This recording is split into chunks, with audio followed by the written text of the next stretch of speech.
dia, rapaziada, tudo bom, tudo certo? Aqui é o UFO Time, um programa dedicado à ufologia. E a ideia é o seguinte, nós somos amigos de longa data aí, que sempre conversamos sobre ufologia, curiosos, mas também a gente tem alguma formação também acadêmica aí em áreas correlatas. Aí a ideia é a gente conversar, debater num clima aí descontraído sobre ufologia, que é uma coisa que a gente adora, que a gente conversa há muitos anos. E acredito aí que tenham outros grupos de amigos que gostam de falar sobre o assunto, né? Então, sem mais delongas, me apresentando aí, eu sou o Bruno, tenho doutorado em Física Teórica aqui pela URGS, tenho pós-doutorado em Matemática Aplicada pela Universidade de Limerick, na Irlanda. E curto muito o assunto e estou aqui com vários amigos também. A gente vai começar hoje fazendo um overview aí, uma conversa mais ampla aí sobre o assunto, e vamos já de cara aqui pro meu irmão, meu amigo, meu brother Euclides, que vai se apresentar aí. Vai lá, Euclides. Isso aí, Bruno. Bom dia a todos. Meu nome é Euclides, né? Como o Bruno falou aí, a gente é entusiasta do assunto, né? Um assunto que para nós, e vocês vão ver, né, ao longo do tempo, é de extrema relevância. E além de com muitas curiosidades, né, que a gente vai trazer ao longo do tempo, a gente é amigo de longa data, né, e resolveu fazer esse bate-papo aí. E a ideia é trazer assuntos, novidades, o que está acontecendo na área, né? É um tema que atualmente está sendo bastante discutido, né, no mundo todo, né? A gente vai ver que são assuntos que, ao longo de muitos, talvez até milhares de anos, né, já existiam, né? Mas agora, né, com toda a tecnologia, a informação, de espalhar isso, né, para todos, ele está se consolidando, né, cada vez mais. Então, me apresentar, então, meu nome é Euclides, né, sou engenheiro civil, né, um entusiasta do assunto, né, pesquisador, né, e a ideia, então, é a gente trazer algumas novidades do assunto, né, trocar ideia, né, um papo descontraído, mas sem deixar de lado, né, a relevância do assunto, né? Então, a nossa ideia é trazer um papo descontraído, mas, ao mesmo tempo, né, sério, né, para quem se realmente interessa, né, para a gente poder aprofundar e trazer curiosidades do tema aí para todos. Tá bom, gente? Obrigado aí. Primeiro eu preciso de café, né? Tia, eu queria começar, assim, eu acho, de repente, a gente falando que talvez tenha um pouco de preconceito na pesquisa ufológica, assim, né? Quando a gente fala sei lá, do pessoal, assim, com mais formação mais técnica e tudo mais e tal, havendo algum tipo de preconceito. Eu acho que tem que quebrar isso, né? Porque tem várias coisas que a gente sabe aí, que a gente acompanha, que ou não tem uma explicação, ou a explicação mais lógica não convence muito, né? Exato. E o papel, acho que do pesquisador, do curioso, do cientista, do técnico, é se questionar, né? Então não dá para tapar, né, a visão para uma coisa que está acontecendo. Inclusive hoje está tendo, hoje não nesse dia, né, mas atualmente está ocorrendo um debate sério no Congresso americano sobre isso. Exatamente, né? Não, então a nossa ideia, como a gente comentou antes, né, a gente sabe que existe uma áurea nesse tema aí que a gente tem que filtrar, né, realmente o que são casos e temas, enfim, assunto, conteúdo, né, de relevância. Assim como qualquer tema, não só ufologia, existe fatos e mitos, né? Então, a nossa intenção aqui é trazer fatos, né, o mais próximo que a gente entende, claro, com a ciência de hoje, com os estudos que são feitos, do que realmente pode ser real, né? Então, a nossa ideia não é divagar sobre assuntos que a gente entende que não podem, de alguma maneira, ser verdadeiros, né, com o conhecimento que a gente tem hoje, né? Então, o conhecimento ele está bastante, né, pulverizado, né? na humanidade. Então, a nossa ideia é trazer um filtro para realmente questões relevantes do assunto, justamente para ajudar nessa quebra de preconceito com relação a esse tema que algumas pessoas possam ter.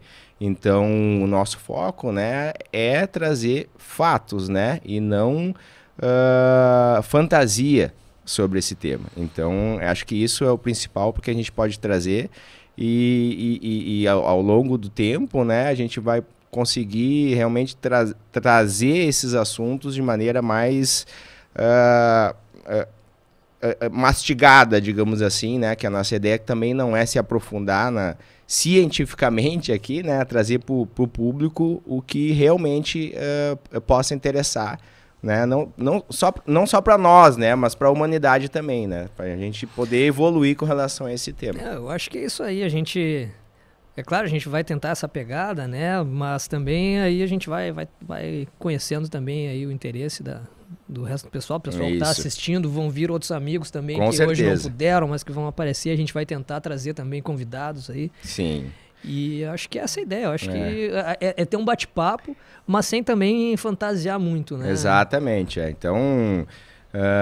e no Brasil, não sei se, né, todos sabem, mas o Brasil é o terceiro país com maior avistamentos do mundo. Fica atrás apenas para os Estados Unidos e México.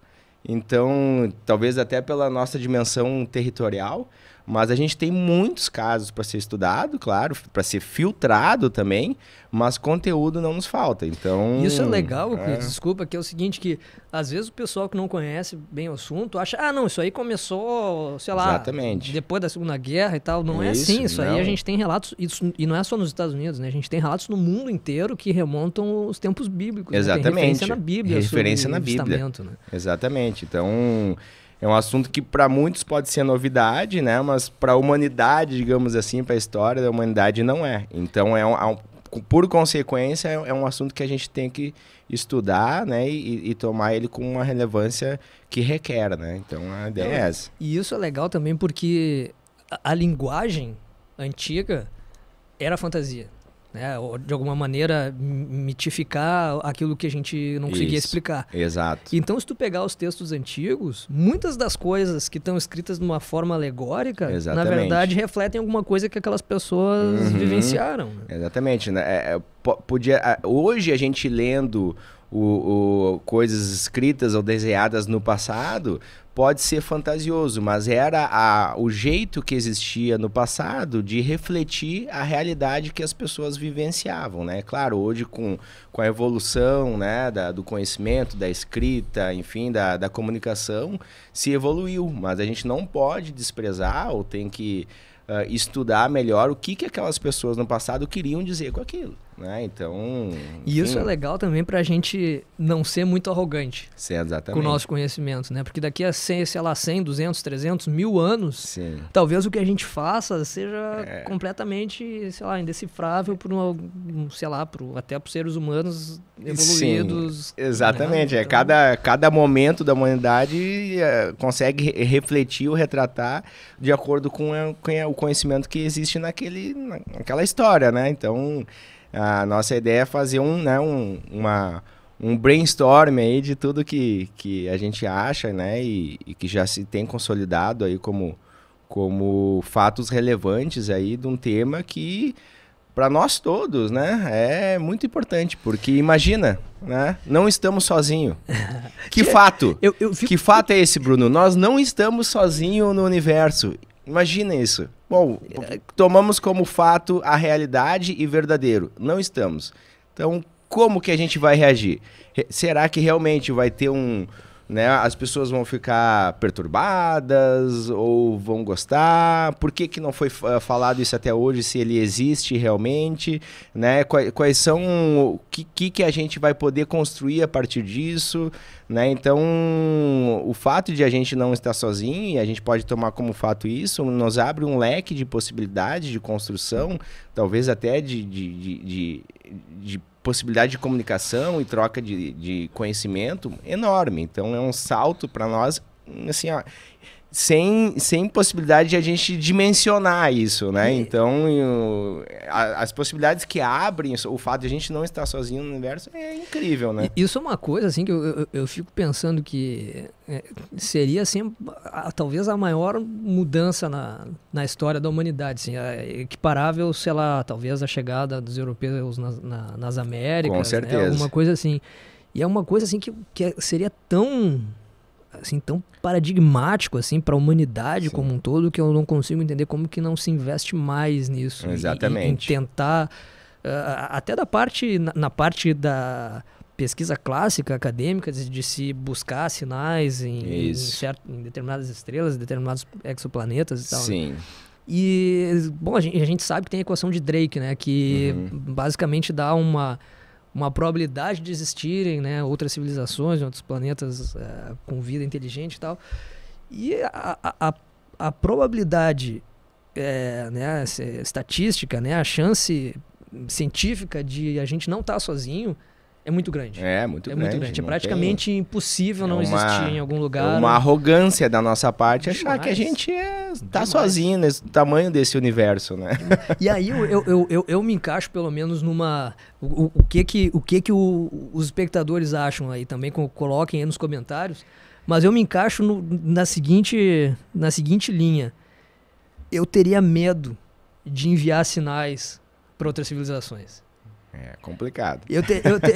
Eu sei que tem muito pessoal que gosta de ufologia, ufólogos profissionais e tudo mais, que falam que não, né? Que seres o que mais esperar avançados. De resposta? Eu teria medo. Considerando o histórico da humanidade, o histórico dos outros animais na Terra, sim. Eu ficaria muito cauteloso de enviar um sinal assim, o que vai vir daí. E talvez eles tenham esse receio também. Também. Talvez eles tenham esse receio e talvez por isso ainda não há um contato efetivo, né? E, enfim, com uma comunicação ampla que todos possam, né, ver, porque talvez eles tenham. O que eles vão esperar da gente? Como é que eles vão nos olhar? Será que eles vão reagir positivamente? Será que não? Né? O mesmo receio que a gente tem, talvez eles tenham, né? Então, em algum momento da humanidade, da história, isso com certeza vai ser irrelevante, vai ser quebrado. E aí que é onde as coisas vão acontecer. O Stephen Hawking falava isso, né? Que ele também teria medo, né? Exatamente. E fazendo aquele paralelo, né? Com os europeus chegando nas Américas, né? Sim. É uma quebra de paradigma, né? Era só aquele mundo, agora existe um outro mundo também. É uma coisa chocante, né? Como que eles vão nos enxergar? Então... A ideia é essa, né? Então, mas eu acho que eu, pelo menos, tenho observado cada vez mais esse tema, ele está se consolidando. Ele está pulverizando na sociedade. Então, esse era um tema que era estudado por poucos tinham acesso, talvez as pessoas mais envolvidas com ufologia, né? Talvez era um tema um pouco mítico. Agora, eu percebo que isso todos já têm acesso. Talvez até quem não queira ter acesso já é bombardeado com informações a respeito desse tema. Então, talvez, por que não, isso é uma forma indireta de a gente ser preparado para isso, para esse momento. Pode ser. Por que não? Porque indiretamente, mesmo a gente não querendo, a gente está sendo preparado para um evento com mais relevância daqui a uns anos. Então, pode ser isso um processo de consolidação para a gente se preparar psicologicamente, digamos assim, para um contato que, por que não, vai vencer uma coisa boa, vai trazer coisas boas para nós e até para eles. Sim. Né? Então... Ou não. Ou não, a gente não sabe. Eles podem vir também para nos colonizar, para passar o cerol aqui. Isso, exatamente. Mas se eles quisessem isso, eu acho, sinceramente, eles já teriam feito. Não. Eles já teriam feito. Então, o que se tem a respeito desse tema hoje, e acho que é algo que assim, tá consolidado, é que eles têm uma grande tecnologia, talvez muito melhor e maior que a nossa. Então, se eles quisessem invadir o planeta, colonizar e tal, eles faziam isso. Entendeu? Eles faziam. Não teria por que não ter feito isso milhares de anos atrás já. Né? Talvez com as condições de clima, sem efeito estufa, as condições ambientais até de tecnologia, melhores né, até que o planeta Terra tinha antes, né? Hoje o planeta Terra ele já está sugado pela humanidade, né? Então por que eles não fizeram isso? Eles queriam exatamente sugar os nossos recursos? Mas eles já podiam ter feito isso há muito tempo, quando o planeta ainda estava saudável, digamos assim. Há 2.000 anos atrás, né? Mas sabe que isso aí é uma coisa que eu fico pensando, que é o seguinte, que... Pô, vamos pensar o seguinte, a gente entender a lógica de uma outra espécie que é completamente diferente da nossa, que tem um outro processo evolutivo, um outro processo biológico, talvez... É muito difícil, às vezes a gente tem essa tendência de aplicar a nossa lógica para tentar entender, né, um possível ser de uma outra espécie e por que eles fazem isso? Aí a gente usa a nossa lógica para tentar entender. Mas eu acho que isso é perigoso, porque a gente não tem como imaginar o que os caras pensam, entendeu? O que motiva eles ou não é as mesmas coisas que motivam o ser humano, entendeu? Com certeza. Isso é difícil. Nem sempre a busca de recurso talvez é o objetivo final. Pode não ser. Talvez eles já tenham achado esses recursos em outros lugares também, ou talvez eles queiram explorar, que nem a gente vai querer viajar para um outro país, né, para passear, para ver uma cultura diferente, talvez é o objetivo deles, né? Por que não? E tu sabe que, mas também eu acho que pra gente falar também pro pessoal que assiste, que também, é claro, nós somos entusiastas, né, da ufologia, mas a gente também vai tentar fazer no nosso bate-papo todo aqui, da gente não ter muito viés, assim, também. E aí eu puxo uma coisa que eu lembro, que eu fui num congresso de ufologia aqui em Porto Alegre uma vez.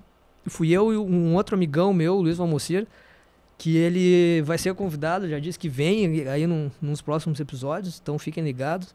É um cara que entende bastante de ufologia, a gente foi junto nesse congresso, e nesse congresso estava o Nick Pope. O Nick Pope, o pessoal que acompanha a ufologia conhece, ele trabalhou muitos anos no Ministério da Defesa do Reino Unido. E ele trabalhava exatamente, tipo, num arquivo X da vida real, assim, né, no Reino Unido. Então ele pegava vários casos, assim, estranhos e tudo mais, o setor dele ali, e ele filtrava aquilo para ver o que era, o que não era. E aí nesse congresso ele falou uma coisa que eu achei muito interessante, que é o seguinte, de 100% dos casos que ele trabalhou, sei lá, eu não vou saber exatamente os números agora, tá? Mas, tipo assim, ele falou que 97% eram fenômenos que eram facilmente explicáveis. Tipo, a pessoa confundiu com um balão meteorológico, com um avião, com um helicóptero, com uma estrela, com alguma coisa assim. E aí, os outros 3% tinha em torno de 2% que eram equipamentos militares, protótipos que estavam sendo testados na região, e ele, por trabalhar no Ministério da Defesa, tinha acesso a isso. Isso, 99, né? Faltou 1%. E desses 100% faltava ainda 1%. E desses 1% realmente eles não tinham nenhuma explicação, porque não tinha nenhum equipamento de teste dos aliados ou até, sei lá, de algum outro país competidor. E eles realmente não tinham como explicar 1%. Então isso é legal pra gente, tipo, não generalizar também. Qualquer coisa que eu vejo no céu, pô, eu vi uma luz no céu, claro, não. Justamente tentar fazer esse filtro, né? E casos não faltam, né? Não só de avistamentos, até como de possíveis quedas, né? Por que não? Porque pode acontecer, assim, aí puxando Roswell. Claro, puxando Roswell, porque quando a gente vai para um outro país, a gente pode também estragar o carro, por que não?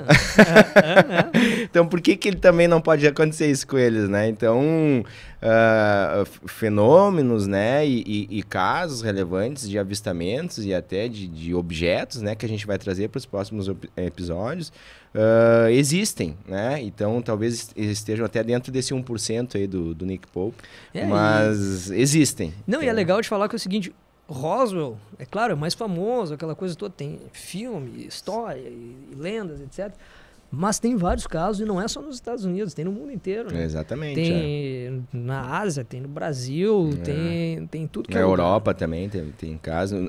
Na Rússia também, né? Tem um Roswell na Rússia, né? Tem um Roswell na Rússia. Que, nossa, é muito interessante pesquisando isso, porque a semelhança com Roswell é muito muito grande. Só que, claro, né, digamos assim, pela transparência, né, ser um pouquinho menor, foi muito mais abafado. Agora teve perseguição, teve MiG. O MiG decolou perseguindo, né? Então a base onde isso aconteceu, claro, não é divulgado assim 100% isso hoje, mas existem elementos assim até com imagem aérea de satélite que mostram coisas estranhas, tipo desenhos em torno da base, figuras geométricas. Isso a gente está falando da Rússia, que não tem nenhuma explicação com tecnologia convencional em torno dessa base onde aconteceu o Roswell russo. Mas então eu vou te puxar então, que eu sei que tu tem um amigo aí, o Tibur Sete Léguas, que exatamente tem uma história pra contar aí. Não, a gente dá uma pincelada. Depois a gente vai entrar a fundo, mas dá uma pincelada isso, aí. Não, a gente tem casos, né, como tu falou, não só nos Estados Unidos, a gente tem casos próximos, né, da gente aqui no Brasil e até no Rio Grande do Sul, eu posso dizer, de avistamentos, né, de objetos, assim, com pessoas treinadas, né, especializadas, né, com conhecimento, né, e que avistaram, e não a mesma pessoa, mais pessoas em lugares diferentes, em estados diferentes, conseguiram ter esse mesmo avistamento com as tecnologias que a gente tem hoje. Então isso a gente vai trazer, avistamentos reais com pessoas diferentes vendo os mesmos objetos, investigados pela nossa tecnologia, digamos assim, né, por pessoas qualificadas e que viram e não tem explicação nenhuma e, de certa forma, ficaram atordoadas, né? Então, acho que isso é um elemento também que traz, que esses eventos trazem para as pessoas que vivenciam. As pessoas não sabem explicar e se fecham. Elas mesmas, né? Aí é uma questão já psicológica de cada um. Então, esse conhecimento, esses fatos acabam ficando presos, que as pessoas ou tem vergonha, ou às vezes não, até mal visto, ou até mal visto, né? Então as pessoas acabam ficando retraídas porque não conseguem explicar e tem medo de serem julgadas, né? Por quem não acredita e por quem não viu, né? Então a gente vai trazer, né, esse caso que é muito interessante, que traz é um caso verídico, né, que aconteceu próximo da gente no Rio Grande do Sul e com pessoas diferentes vivenciando o mesmo evento. Né? E eu digo mais, foi na costa do Rio Grande do Sul, em alto mar. Aí eu deixo para os próximos episódios. Isso aí depois a gente vai falar então, rapaziada. Olha aí o que chegou. Nosso patrocinador aí. Salve a Taste Food. Muito bom, isso é importante aí pra a gente ter força aí pros próximos. Mas é isso aí, gurizada. A gente vai falar de muita coisa e vamos falar aqui no Brasil, vamos falar Operação Prato, vamos falar da Noite dos OVNIs, importante. Vamos falar de tudo isso, vamos falar de casos que talvez ainda não estejam aí na grande mídia. Vai ter muita coisa bacana. Do relatório americano agora, recentemente, né? Do isso Congresso. Aí, gente, a gente está falando aqui de governo, né? As pessoas perguntam, mas por que o governo não se envolve? Por que o governo não divulga? Por que isso aí fica na mão de algumas pessoas? Não, gente, o governo já está envolvido. O governo só não divulga melhor porque ele não tem muito como explicar. Né? Então imagina, né, um militar de alta patente, né, ou sei lá, um presidente de uma nação, ele não tem como explicar um evento, como é que ele vai divulgar isso, né? Que se ele não sabe lidar com isso, imagina milhões de pessoas que são comandadas por ele. Então, como divulgar isso? É difícil, né? Mas não quer dizer que eles já não estejam envolvidos, né? Que o governo não esteja envolvido, né? Militares, as pessoas perguntam, por que não? Não, já existem. Isso foi uma prova agora, com um relatório, né, recentemente divulgado pelos Estados Unidos, que as Forças Armadas dos Estados Unidos já estão envolvidas. Já traca isso, não vou comer tudo. Não, vai lá, Requião, vai lá. E se eles já estão envolvidos, por que outros países também daqui a pouco já não estão? A gente não sabe. Então, isso são temas que a gente tem que aprofundar e são fatos, né? O que foi divulgado são fatos, não é teoria, não é montagem, não é isso, não. É real. São relatórios oficiais, né? Relatórios oficiais, né? Com imagens, né? Então, isso é importante a gente divulgar. Não, e eu acho... Depois a gente vai falar, né, do projeto Blue Book, Majestic 12, essas coisas que nós vamos falar. Sim. Mas uma coisa também que eu fico pensando que nesse relatório, né, que nessa audiência que está tendo também no Congresso americano e tal, a gente fica pensando também, daqui a pouco pode ser um equipamento, um protótipo de um equipamento de algum outro país e tal. Beleza, entendo e concordo em parte com isso, só que também é o seguinte, todos esses relatos, inclusive, né, algumas filmagens e tudo mais e tal, eles são os mesmos desde, sei lá, dos Foo Fighters na Segunda Guerra. Sim. E são, sei lá, tem manobrabilidades e coisas que, ok, hoje em dia tu até pode pensar que talvez um protótipo de alguma coisa pudesse ter algum comportamento assim, mas não nos anos 40. Exatamente. Ou antes até. Ou antes até. Exatamente. Então, como explicar isso? Como explicar essa tecnologia numa época que não existia nem avião? A gente até depois, durante os episódios, a gente vai fazer umas hipóteses, assim, né? Envolvendo alguma coisa de ciência e tal. Mas tem coisas que não bate, foge. Não, foge. E talvez até hoje, né? A ciência que existe hoje não consiga explicar. Né? Então, já trazendo um fato aí do Bob Lazar, né? Né? Do físico, do Bob Lazar. Bob Lazar. Né? Então, é um físico, era um físico, né? Falecido, altamente renomado, né? Que foi procurado pelos Estados Unidos para fazer... Vocês viram a crocância aqui no microfone, velho? Não, é o barulhinho aqui, ó, já tô trocando café aqui. Bom demais. E aí, Bob Lazar? Não, Bob Lazar, né, Bruno, sabe toda, né, melhor que eu a história, mas é um físico altamente especializado que foi procurado na época, isso aí na década de 80, né, pelas Forças Armadas dos Estados Unidos para entrar numa área lá dos Estados Unidos, uma base aérea lá, que hoje se conhece como Área 51, a mítica Área 51, para fazer a engenharia reversa de equipamentos que os Estados Unidos tinham guardado, né, e que eles não conseguiam explicar o funcionamento, guardado ou capturado, né? Então ele foi e ele fez uma entrevista coletiva, ele recusou, se não me engano na época, ele fez uma entrevista coletiva em 92, 93, explicando que ele tinha sido procurado, que existiam 9 equipamentos dentro dessa base, e aí ninguém sabia o que era a base, né? Ele falava Área 51, e aí o governo americano obviamente negou, e casualmente em 2013 o governo americano publicou que a Área 51 existia. Né? Isso aí foi o quê? 30 anos depois do Bob Lazar. E ele já tinha feito uma entrevista coletiva dizendo, olha, fui procurado para fazer engenharia reversa, né, de equipamentos que as Forças Armadas não conseguiam explicar. Estavam em uma base secreta, né, no que eles chamavam de Área 51. Isso aí, inclusive, a gente vai trazer, gerou até um filme, né, do Bob Lazar, que o pessoal até pode procurar. Mas são eventos que aconteceram. Né? Claro. E ele, na época...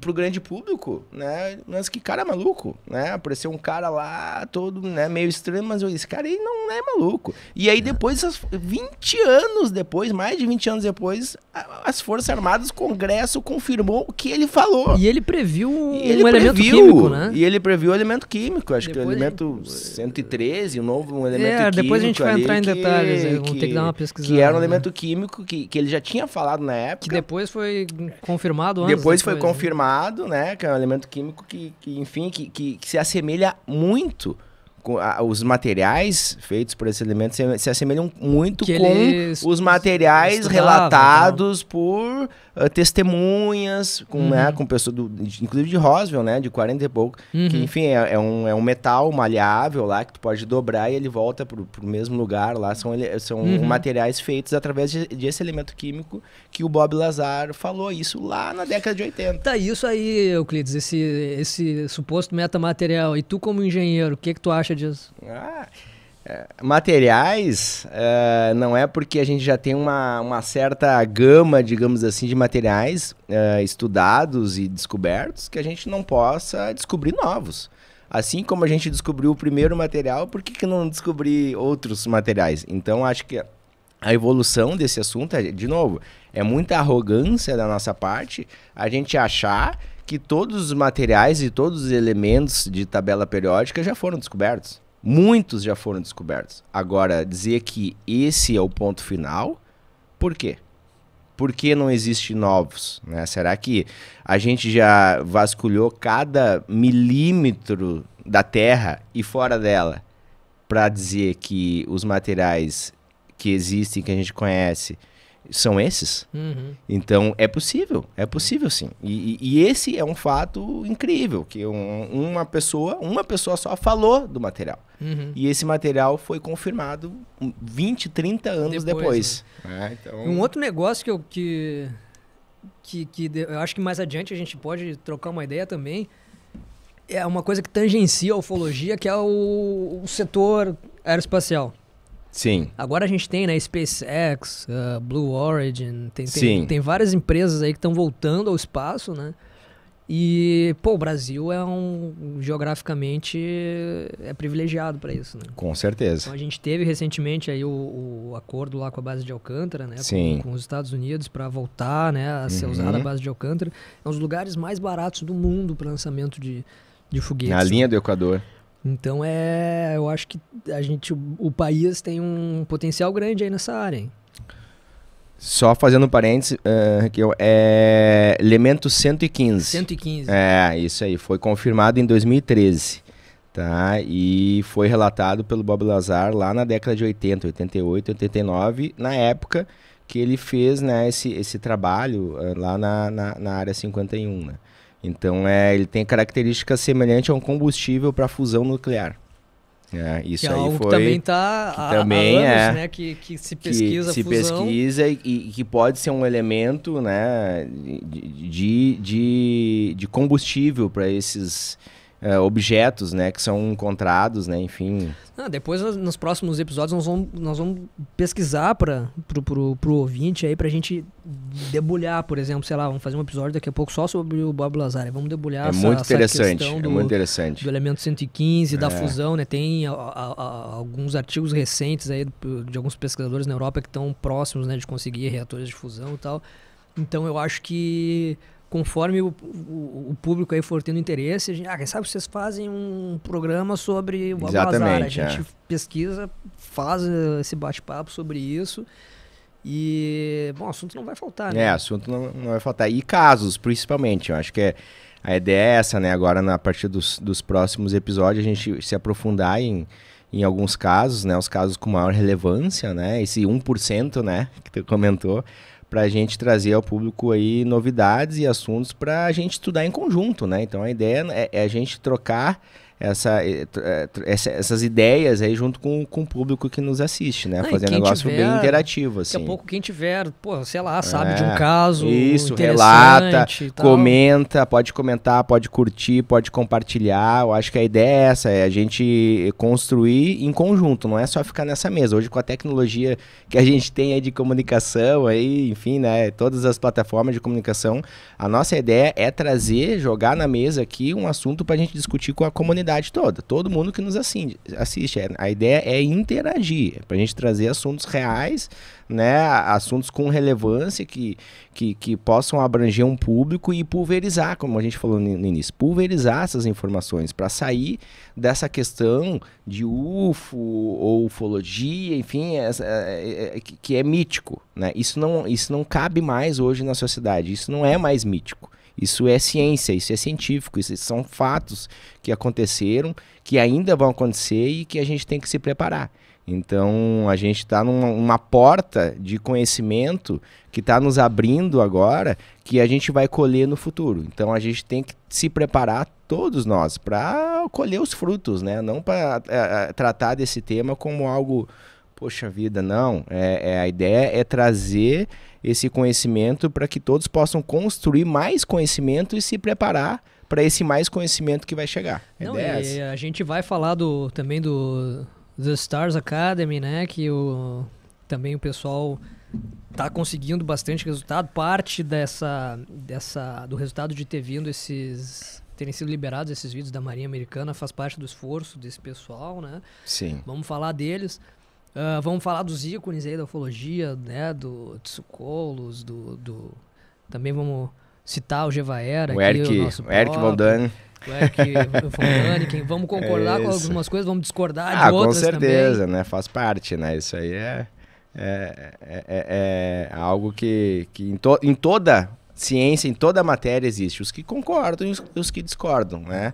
A unanimidade é muito difícil se alcançar algum tema. Isso é normal. Vai ser assim, rapaziada. A ideia é ser uma coisa descontraída, mas não fantasiosa, porque a ideia surgiu de amigos que conversam numa mesa de bar sobre o assunto, entendeu? Dos próximos, de repente, a gente faz tomando um skin. Isso. Fazendo um negócio mais assim, descontraído. Aí sim, aí as ideias vão fluir mais ainda. As ideias vão fluir mais ainda. Aí o resto também da nossa trupe vai aparecer aí também. Isso aí, não, vamos evoluir aí. Daqui a pouco a gente tá fazendo um evento aí, reunindo aí todo o pessoal que nos assiste. E tem, claro, agora com a pandemia deu uma parada, né? Mas volta e meia tem o pessoal da revista UFO, sim, né? Não, acho que é interessante também, né, Bruno? A gente, daqui a pouco nos próximos episódios, a gente pensar em trazer alguns convidados, né? Pessoas que trabalham nesse tema, enfim, que se aprofundam, né? A gente também é muito curioso, né? A gente tem as nossas atividades, né? Enfim, mas tem pessoas que são dedicadas full time nesse tema. Então a ideia é a gente trazer um pouco também, daqui a pouco, essas pessoas para elas trocarem essa experiência, né? Pra gente aprender pra também. Gente aprender também, né? Para o público poder perguntar, né? Para essas pessoas que são super especializadas. Então a ideia é essa, a gente construir esse programa em conjunto com o pessoal que nos assiste, enfim, dando sugestão. Vai ser muito legal. Eu tô com uma expectativa muito grande. E quebrar preconceito, né, Euclides? Porque, vou te dar um exemplo, que eu era muito preconceituoso com círculos em implantações. Exatamente. Eu achava que não, que isso aí, bobagem e tal, o cara vai lá e amassa e tal. E aí esse amigo meu que eu falei, que o Luiz Valmocirca, ele vai estar num dos episódios aqui, já é um dos convidados nossos aqui, ele me falou uma coisa que eu não sabia, eu não sei se você sabia. Que, na verdade, tem relatos de círculos na plantações que datam do século XVII no Reino Unido. Sim. Então a gente está falando em 1600 e tanto, já tinha relato em círculos nas plantações. E não é só no Reino Unido, tem no Brasil. No Brasil também. E eu vou te trazer um elemento para as pessoas que nos assistem que duvidam disso, que acham que são pessoas que vão lá, né, amassam e fazem aquele desenho. Eu vou trazer um elemento extremamente importante, que eu até descobri faz pouco. Alerta, pessoal, alerta, compartilhem, né, até para os próximos episódios, que vão ser também sobre esse assunto, né, os desenhos de implantação. Pessoal, aonde acontece esses desenhos, claro, existem casos que não são reais, são pessoas não mesmo, exatamente, fakes, como né? qualquer coisa, né? Claro. Como qualquer coisa. Aonde existem e se confirmam mais próximo da realidade, que realmente é inexplicável, né? O fenômeno. E, obviamente, a gente está falando de desenhos e implantações. O pessoal de casa que não está familiarizado com o tema, né? São desenhos implantações, né? De trigo, milho, soja, né? Que acontecem mundo afora de uma noite para outra. De uma noite para outra, sem explicação. Extremamente complexo. Extremamente complexo, com desenhos, né, muito familiares, né, com objetos, com OVNIs que são avistados, né, ao longo dos séculos, né. E aonde acontece, o local aonde a plantação é amassada, no trigo, por exemplo, o trigo, a semente do trigo, a planta do trigo, ela aumenta, ela desenvolve 10, 15, 20 vezes mais de uma noite para outra em relação à planta vizinha do centímetro do lado.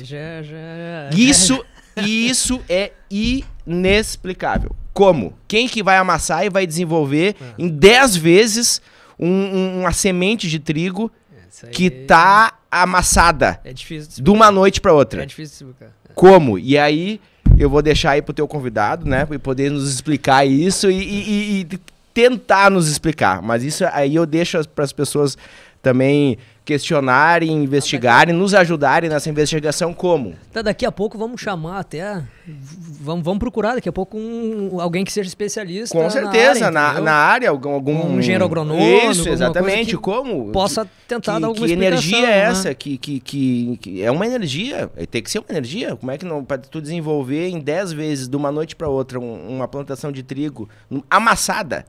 Como explicar? Tem que ser alguma energia. E isso é alguma coisa que... Isso vai ser também um tópico de um programa inteiro. É um tópico de um programa inteiro. Então, assim, para os céticos com relação a esses desenhos de implantação, esse é o nosso 1%. Os 99% aí, com certeza, a gente concorda com quem é cético. Agora, o foco do nosso programa é o 1%. É aquilo que realmente a ciência, nós não conseguimos explicar, a humanidade hoje, com todo o conhecimento, não consegue explicar. É isso aí. Esse é o nosso foco. E também a gente vai fugir de explicações fáceis, assim, né? Que às vezes, até vou criticar um pouco a minha formação aí, né? Por ser físico, né?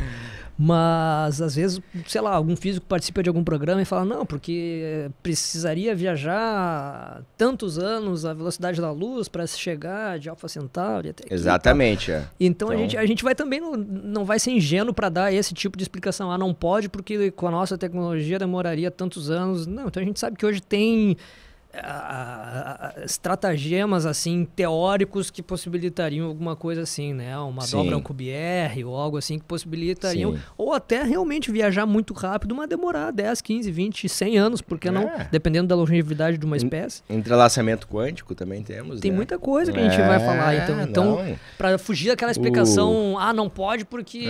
Nosso limite de velocidade da luz não é um limite, talvez, do universo, é um limite nosso. Talvez a velocidade da luz seja um limite nosso. Do nosso conhecimento, da nossa física que a gente tem hoje, que a gente acha, talvez, né? Que seja muito evoluída, mas é muito evoluída porque a gente tinha 1000 anos atrás. Para nossa referência, ela é muito evoluída. Daqui a pouco, para fora do nosso planeta, a velocidade da luz é algo ultrapassado. Claro. Se perguntasse, sei lá, para um sábio, sei lá, para um sábio chinês do século, sei lá, 9, 10, sei lá, ele ia falar que muitas das coisas que ocorrem hoje em dia são completamente impossíveis. Exatamente. Então, a gente não pode se limitar à tecnologia que a gente tem hoje, né? Ou é o seguinte, faz esse, né, no linguajar mais técnico aí, a gente faz um corte epistemológico, beleza, sem problemas. Mas então tu tem que conseguir explicar esse 1%. Exatamente, com esse corte que tu fez. Porque senão... Fica difícil, né? Fica difícil, né? E tem muito disso, né? Isso é um pouco de arrogância, né? Exatamente. É muita arrogância, né, da nossa parte. A gente não poder explicar fenômenos e achar que eles não existem. E no próximo programa a gente vai estar... nós dois e os outros amigos que vão participar aqui, nós vamos estar tudo com os cabelos que nem dos colos pra cima, assim. Eu vou tirar aqui o meu boné. Eu topo. Eu vou tirar o meu boné e aí vocês vão ver o que vai surgir aqui. Nós vamos chamar aqui o nosso editor aqui, meu irmão, o Vitor, ele vai estar... Não, ele tem pouco cabelo, mas a barba dele vai estar que nem do Tsucolos aqui, ó. Voltada pra cima. É ou não, Vitão? Pessoal que tá de casa, queria, né, só fazer um convite para estar nessa jornada com a gente. Eu acho que é uma jornada de conhecimento, é uma jornada de curiosidade, que talvez vão ser sanadas. Busquem conhecimento, isso aí. Eu acho que é algo que a gente vai construir do início. Em conjunto, isso que vai ser legal. É um programa diferente do que a gente tem hoje, que é de um balcão para quem está assistindo. Não. Aqui vai ser o balcão, quem está assistindo para nós, e é algo que está se iniciando. Então eu convido a todos para estar nessa jornada com a gente, que a gente vai colher muitos frutos aí ao longo do tempo, tá certo, pessoal? Um abraço aí. Valeu, rapaziada.